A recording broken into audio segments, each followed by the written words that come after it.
Beneath the surface of what we call reality, there breathes a story so ancient, so vast, that it cannot be held in words but must be felt in the marrow of the soul. It is not written in textbooks or carved in temple stone, yet echoes through every heartbeat, every breath, every spark of intuition that whispers, "There is more." This story, hidden in plain sight, tells of a union beyond time, a paradox older than matter itself, a dance between serpent and void, between flame and womb. It is the myth of the dragon and the cosmic womb. And it is your myth too. Before religion split the heavens from the earth, before science dissected spirit from form, there was gnosis. Not belief, not theory, but direct knowing.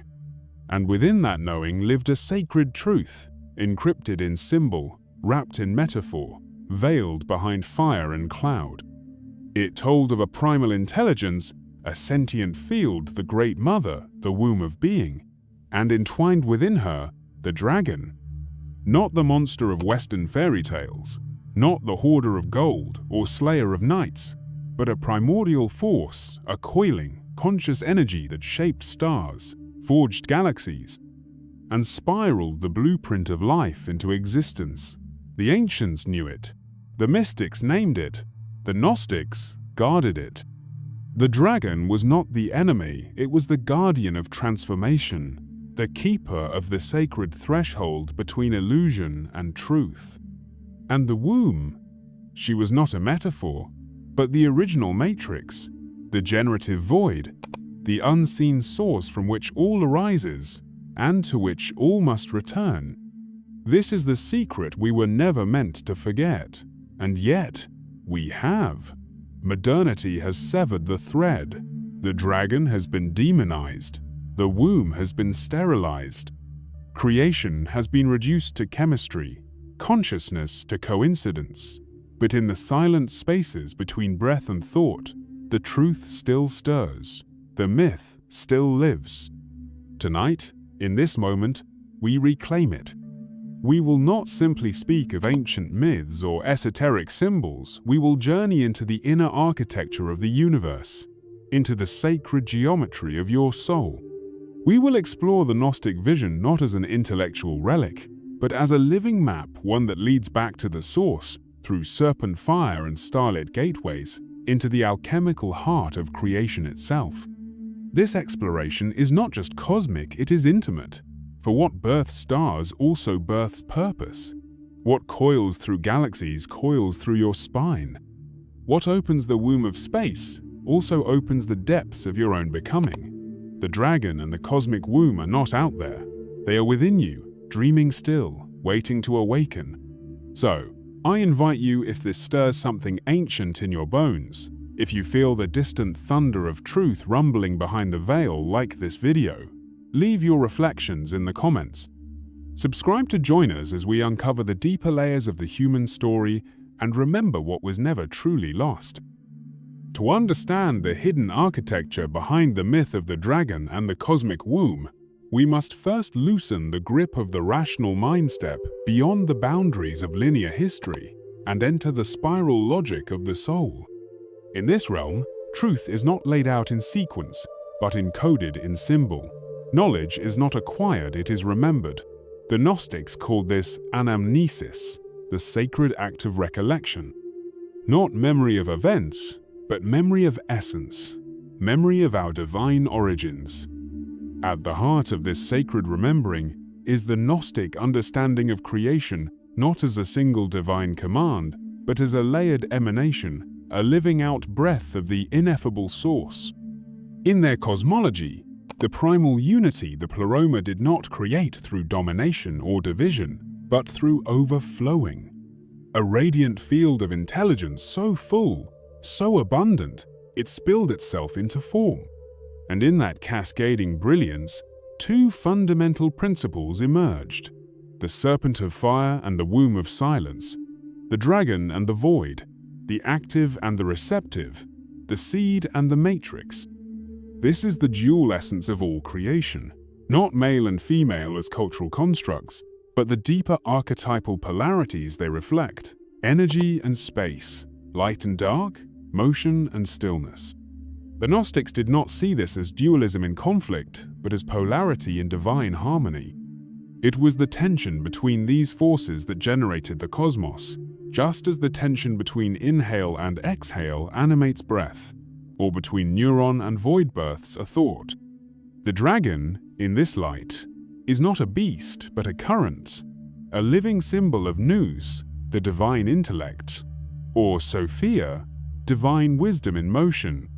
It is the spiraling force that spins galaxies, curls DNA, and ignites kundalini within the body. It is not random that across cultures, the dragon is coiled, serpentine, winged, or fiery because it speaks to this archetypal energy that moves through dimensions like a living stream of awareness. In the East, it is revered. In the West, it is feared. Yet both reactions are based on a deep recognition. The dragon is power. It is the animating breath of the divine made manifest. And the womb, whether portrayed as the sacred chalice, the black egg, the great abyss, or the divine feminine, is the field in which all form gestates. The womb is the original 0 point, the place where thought becomes flesh, where the invisible becomes visible. It is not simply a biological space, it is a metaphysical principle. In the Gnostic vision, the womb is not beneath the divine masculine, it is the co-creator, the mirror of heaven.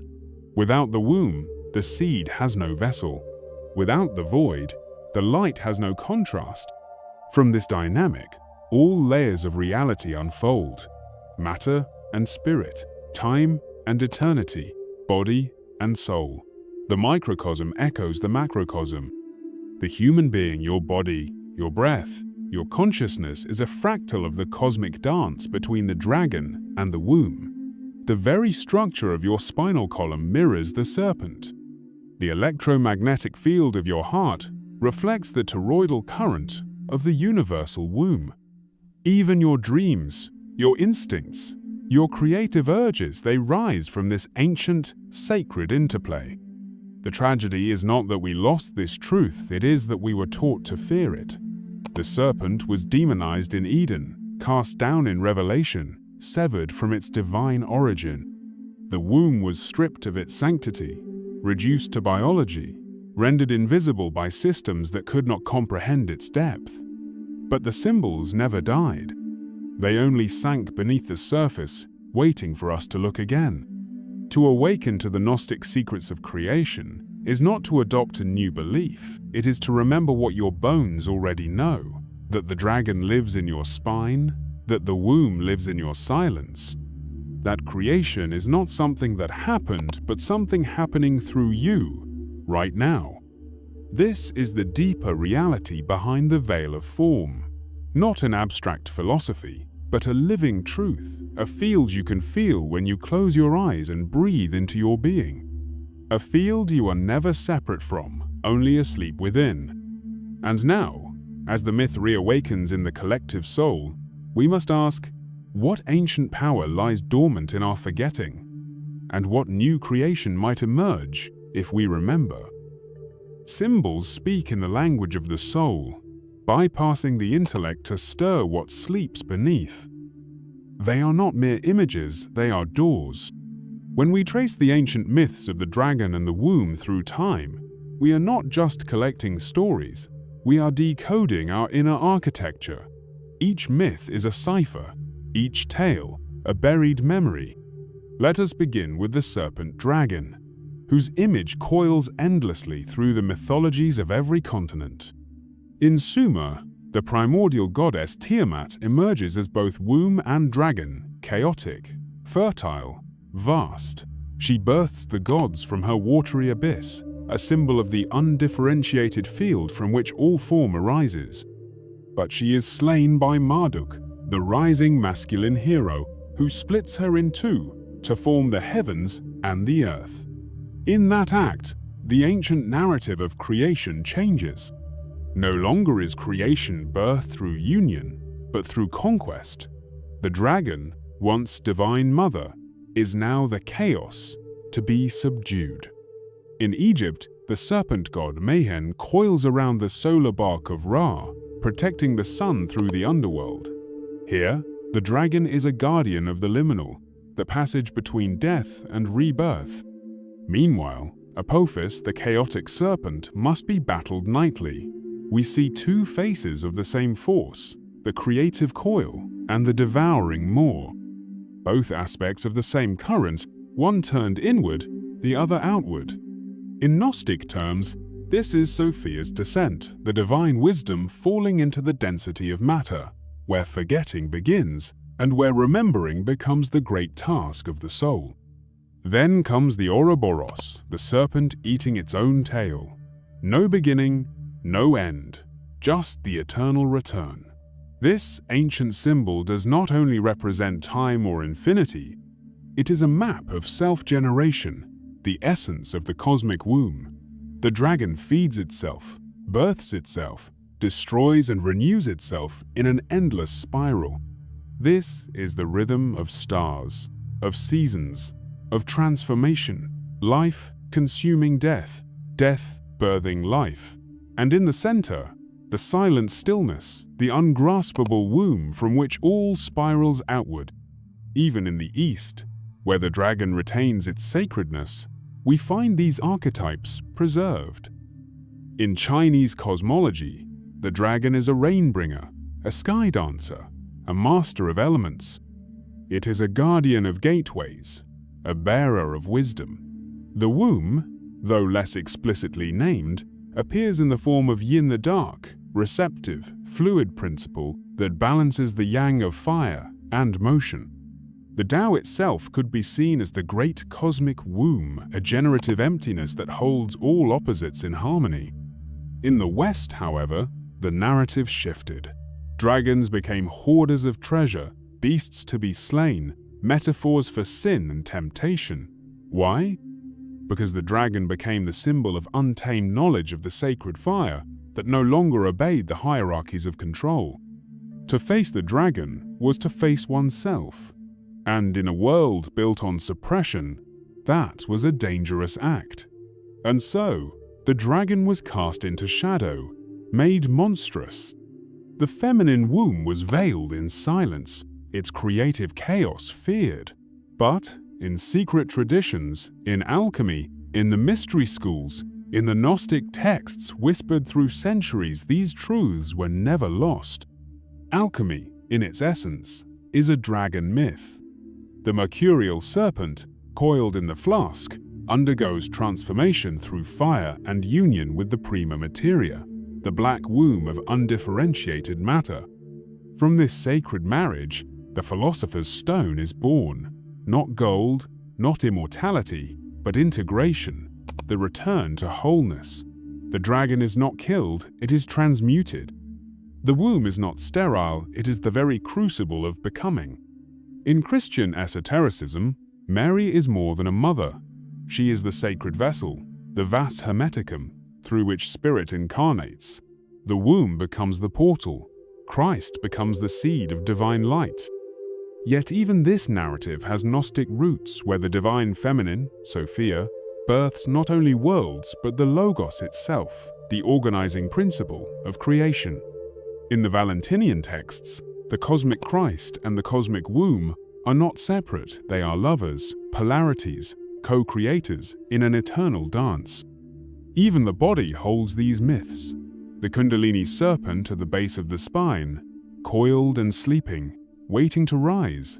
The womb space of the heart, where coherence and compassion birth new realities. The pineal gland, the inner egg, activated through union with the serpent breath, the dragon fire. We are not observers of myth. We are living temples of it. And so we return, again and again, to the coiled gatekeeper, the dragon, and the generative void, the womb.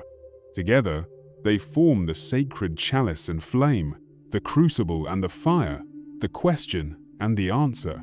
They are not mere symbols of the past, but templates for awakening.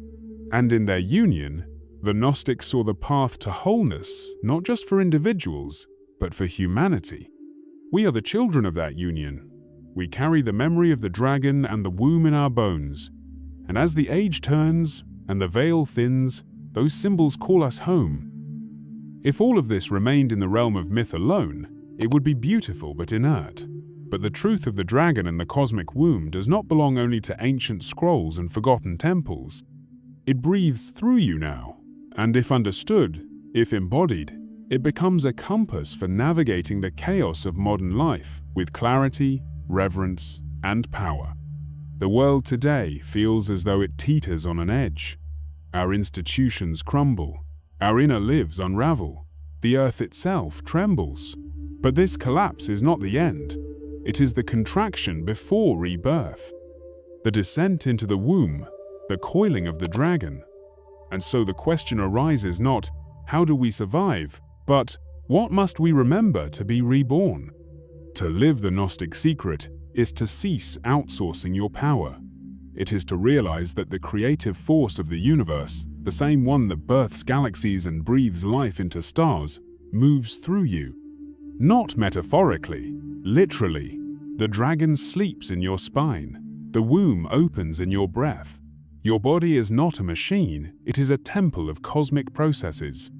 When you awaken the dragon within, you awaken the sacred fire of clarity, of will, of evolutionary momentum.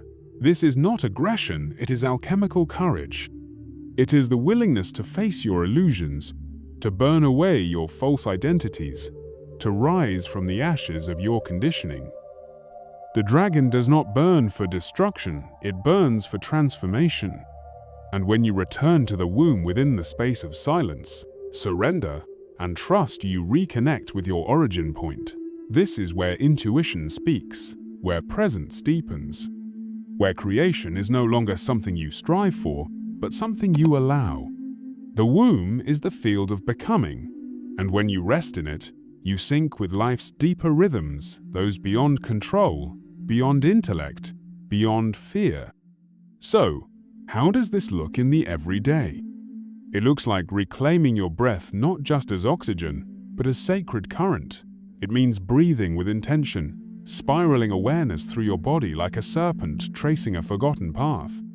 It means standing still, eyes closed, and listening not to the noise of the world, but to the pulsing hum beneath it.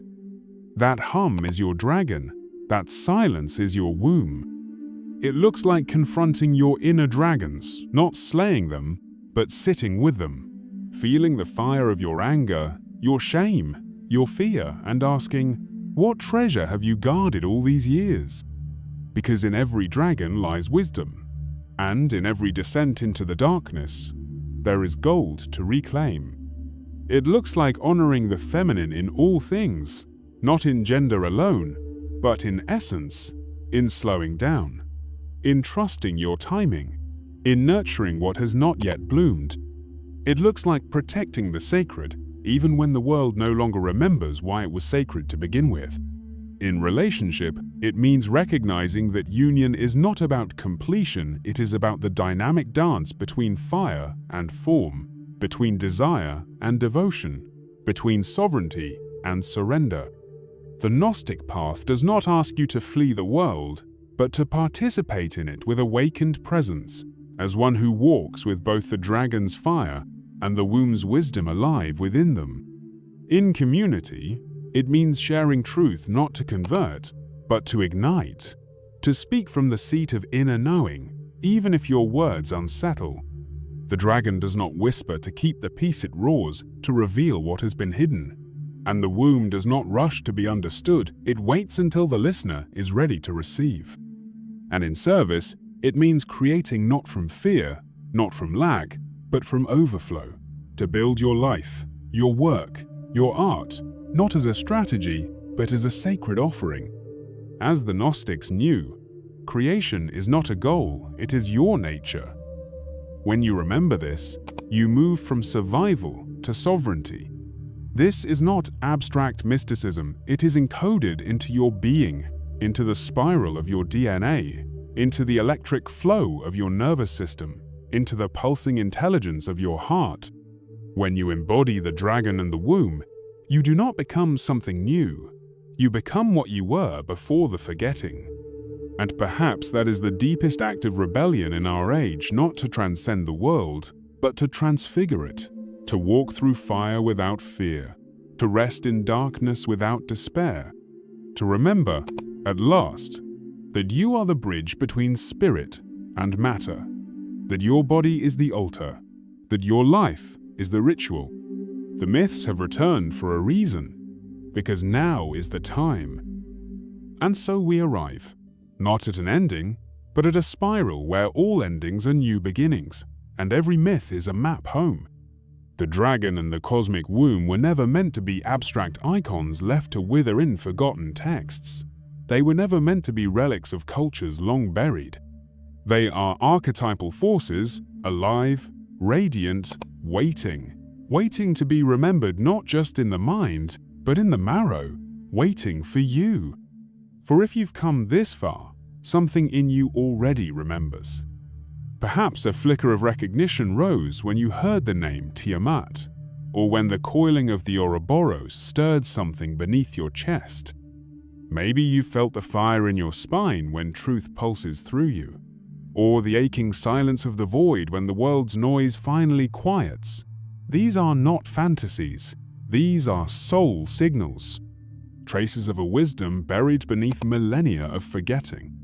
We live in an age that favors spectacle over soul, noise over nuance, progress over presence, and yet beneath the digital tide, a deeper current moves ancient, slow, eternal.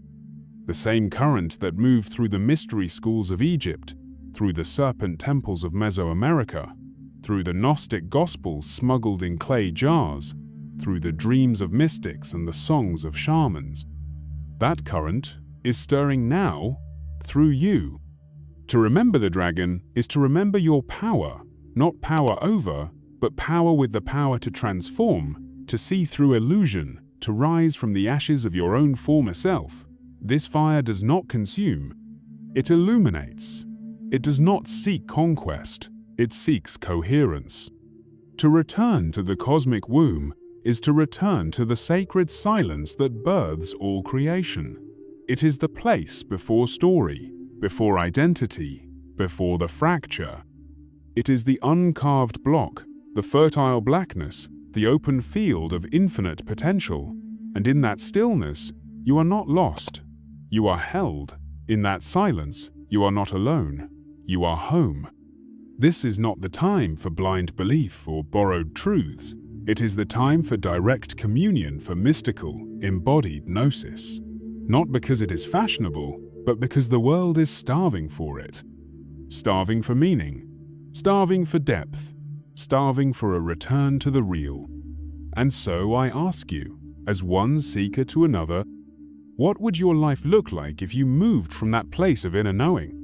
What would it mean to stop chasing the fire and instead become it? To stop seeking the womb and instead surrender into it? You are not here by accident. If these words reach you, they are your mirror and your message. The myths are not outside you, they are encoded within you. You are the dragon, rising in spirals through your own awakening. You are the womb, vast and empty, ready to receive and create anew. The sacred union of these two forces within you is not a concept, it is a lived initiation. Let this be your turning point. Let this be your remembering. Let this be the moment you say yes to your fire, to your silence, to the vast mystery that has always lived beneath your skin. If this message stirred something ancient within you, I invite you to share your reflections in the comments. Let your voice ripple through this field of remembrance. Like, subscribe, and stay with us as we journey deeper into the esoteric heart of existence, into the truths that once shaped civilizations and now awaken souls. And above all, share this message with those who are ready to remember. For in the age of forgetting, to remember is the most revolutionary act of all. Until we meet again in the spiral, stay rooted in the mystery. Stay bold in your becoming. And never forget, the dragon is rising. The womb is opening. And the time is now.